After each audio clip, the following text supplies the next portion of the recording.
আসসালামু আলাইকুম। Electronics total সলিউশনসের পক্ষ থেকে সবাইকে জানাই আন্তরিক শুভেচ্ছা ও অভিনন্দন। সম্মানিত ভিউয়ার্স, দেখতে পাচ্ছেন আমার সামনে হামকো আইপিএস কম্বো 1000 মডেলের একটি পিওর সাইন ওয়েভ আইপিএসটি আমাদের কাছে সার্ভিসিংয়ের জন্য আসছে। যারা কোম্পানির আইপিএস পছন্দ করেন তাদের উদ্দেশ্যে বলছি যে কোম্পানি নাকি তামা ব্যবহার করে। অনেকে এসে বলে যে কোম্পানি কখনো অ্যালুমিনিয়াম ব্যবহার করে না। হামকো একটা বিশ্ববিখ্যাত ব্র্যান্ড।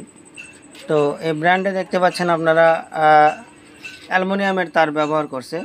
তো এটাতে আমরা খারাপ বলতেছি না, অবশ্যই ভালো। আমরা মনে করি যে যদি কেউ সঠিকভাবে আইপিএস তৈরি করতে পারে তো তামার থেকে কোনো অংশে কম না অ্যালুমিনিয়াম। দুইটা সেমভাবে লোড নিতে পারবে, কোনো সমস্যা নাই। তো এটার কি সমস্যা আপনাদেরকে দেখাচ্ছি।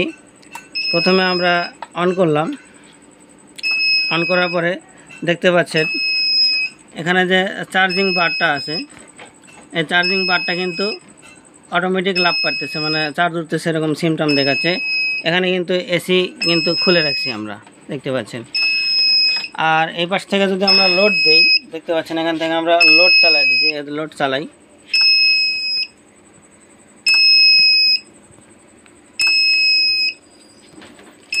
দেখতে পাচ্ছেন আমরা লোডটা চালাই দিচ্ছি। এই যে লোড আপ ডাউন করতেছে এবং রিলে আপ অন হচ্ছে, অফ হচ্ছে, অন হচ্ছে, অফ হচ্ছে, এরকমভাবে আপ ডাউন করতেছে। তো এটার সমস্যাটা আমরা সমাধান করব, এরপরে আপনাদেরকে দেখানোর চেষ্টা করব ইনশাল্লাহ।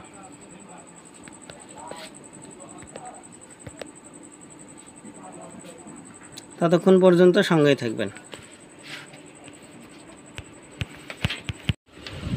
তো বন্ধুরা, দেখতে পাচ্ছেন ইতিমধ্যে আমরা বোর্ডটা ওপেন করে নিচ্ছি, হাউজিং থেকে আলাদা করব। তো গরমের দিন ফ্যানের শব্দ হবেই, মাপ নাই। আমরা বোর্ডটা খুলে নিচ্ছি। এই জায়গায় ইলেকট্রিক স্ক্রুড্রাইভার ধরার মতো পরিস্থিতি নাই, তাই আমরা হ্যান্ড স্ক্রুড্রাইভার দিয়েই খুলতেছি।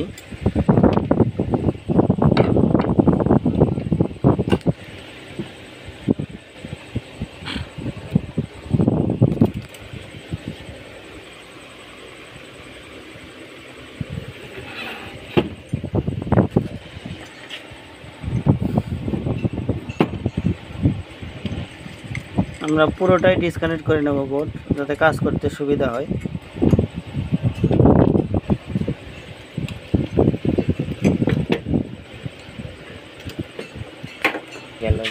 তো বন্ধুরা, অবশ্যই লাস্টে আপনাদেরকে অসিলোস্কোপে দেখাবো কোম্পানি এখানে যে পিওর সাইন ওয়েভ লেখছে, তো আমরা আসলেই পিওর সাইন ওয়েভ পাই কিনা এটা আপনাদেরকে দেখাবো। ততক্ষণ পর্যন্ত সঙ্গেই থাকবেন।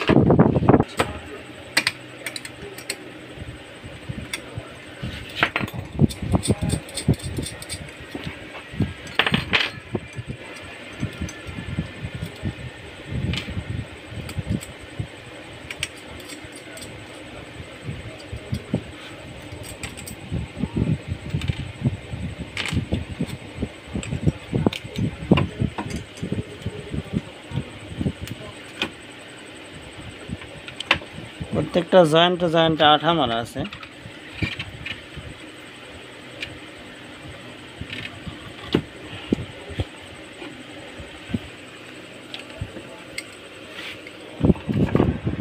দেখতে পাচ্ছেন আমরা বোর্ডটা ওপেন করে নিলাম। এপাশে আমরা ক্লিন দেখতে পাচ্ছি, দেখতেই পাচ্ছেন। তো এখানে ফিউজটা স্পার্ক করতেছে, এই জায়গায় বোঝা যাচ্ছে।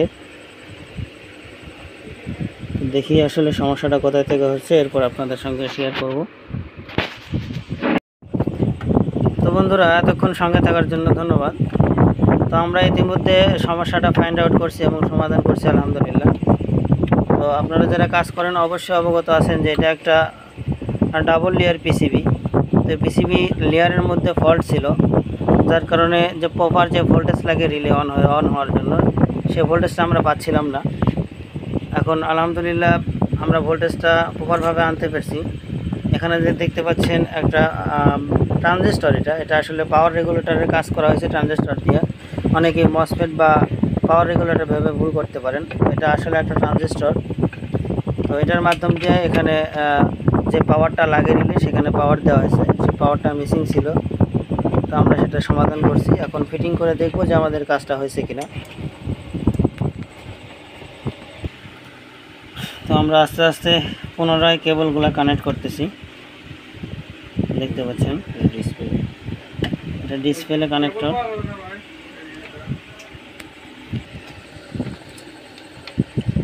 ইতিমধ্যে সমস্ত কেবলগুলো কানেক্ট করা কমপ্লিট। ব্যাটারি পজিটিভ টার্মিনাল যেটা, সেটা আমরা সংযুক্ত করতেছি। এটা অবশ্যই খুব শক্তপোক্তভাবে টাইট দিতে হবে, এখানে লুজ কন্টাক্ট থাকলে বিভিন্ন সমস্যা দেখা দিবে।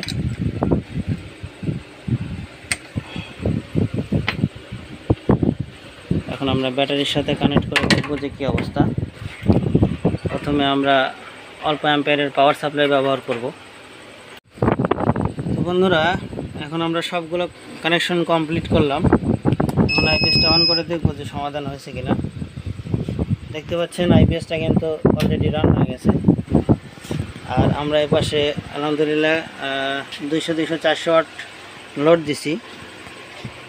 আর এরপরে যেহেতু এটা 1000 বিএ, সর্বনিম্ন 800 ওয়াট লোড দেওয়া যায়, সেখানে আমরা দেখি কয়টা লোড দিতে পারি। তো আপনাদের আরেকটা জিনিস দেখাই, আমরা লোড বাড়াচ্ছি, এখানে কিন্তু ভোল্টেজ ড্রপ করে 200-তে চলে আসছে। এখানে 600 ওয়াট লোড দেওয়া হয়েছে। আর লোড ছাড়া কিন্তু দেখতে পাচ্ছেন 220 আছে। এখন যদি আমরা লোড দেই, দেখতে পাচ্ছেন 600 ওয়াট লোডের অবস্থায় 200।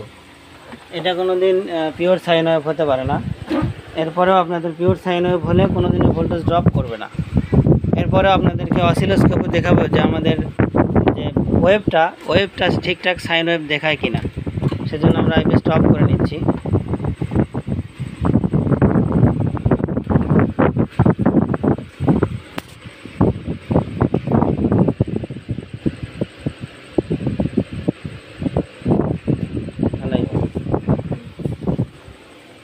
আমরা অসিলোস্কোপটা এখানে কানেক্ট করে নিচ্ছি।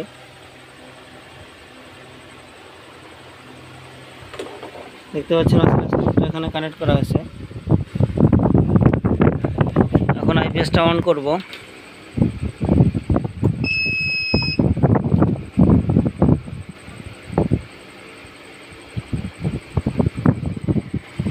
তো কানেক্টে কোনো সমস্যা আছে, ওয়েব দেখাচ্ছে না। তো বন্ধুরা, দেখতে পাচ্ছেন ইতিমধ্যে আমরা কানেক্টটা করে নিলাম। এখানে যে আউটপুটে দেখতে পাচ্ছেন, এটা কিন্তু স্কোয়ার দেখাচ্ছে, এটা কিন্তু সাইন ওয়েভ না। যারা ওয়েব সম্পর্কে বোঝেন, দেখতে পাচ্ছেন এটা কিন্তু ফুল স্কোয়ার। আমরা যদি একটু উপরে উঠাই, তো ফুল দেখাতে পারতেছি না, ডিসপ্লে ছোটো হওয়ার কারণে। দেখতে পাচ্ছেন এ পাশেও কিন্তু স্কোয়ার। তো অবশ্যই যারা DSP pure sine wave IPS নিতে চান, অবশ্যই তারা দেখে শুনে নেবেন। শুধু কোম্পানি আর ব্র্যান্ড হলেই কিন্তু সব কিছু ভালো হয় এমন কিছু না। তো যাদের original DSP pure sine wave IPS লাগবে অথবা সার্ভিসিং করাতে চান, আমাদের সঙ্গে যোগাযোগ করতে পারেন। আমাদের ঠিকানা গুলটা বাজার, তারা, সিরাজগঞ্জ। ডিসক্রিপশনে ফোন নাম্বার দেওয়া থাকবে।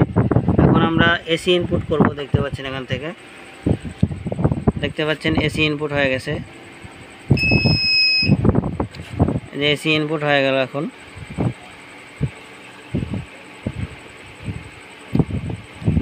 আমাদের চার্জটা কত অ্যাম্পিয়ার হারে উঠতেছে, এটা আমরা ক্লাম মিটার দিয়ে আপনাদেরকে দেখাবো।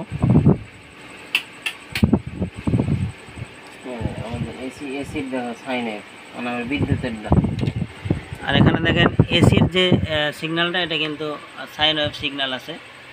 এটা কিন্তু কোনো প্রকার স্কোয়ার না, এটা সাইন ওয়েভ সিগন্যাল আছে।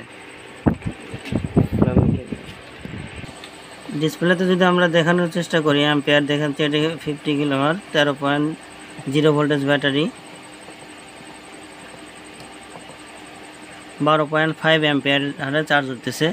আমাদের ক্লাম মিটারে দেখি কি বলে। এখানে কিন্তু দেখাচ্ছে 11.7, ঠিক আছে 6, তার মানে অ্যাম্পিয়ার ঠিকঠাক আছে, চার্জ উঠতেছে।